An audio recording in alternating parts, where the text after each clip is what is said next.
Rosa Guy was an author from Trinidad and Tobago.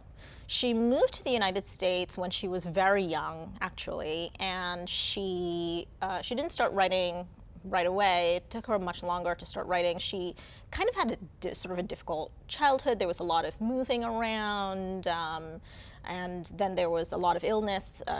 She was ill, and then there were other family members that were also ill, and so I think she started working when she was younger, way too young really to have started working, really should have still been in school and whatnot.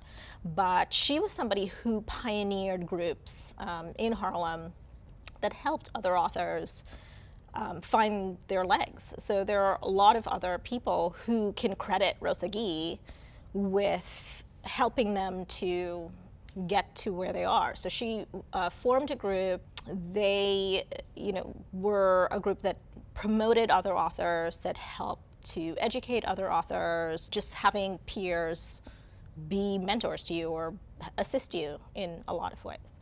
And so she also, in addition to doing all of that kind of work, which I actually don't think she's really recognized for, she was the only woman actually in that group. She also published a huge amount of children's books, many of which centered on the Caribbean or on the immigrant experience of recent arrivals to the United States.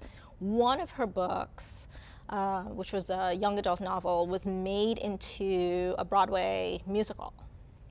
It was called Once Upon an Island, and it did really well here, and it actually was also produced in the UK, and it did really well there. I only discovered that much later, much to my disappointment, because of course it had closed by then. And so I think they are doing a revival now, which I'm sort of fingers firmly crossed that they actually do it, because I will be there opening night with my kids, whether they like it or not.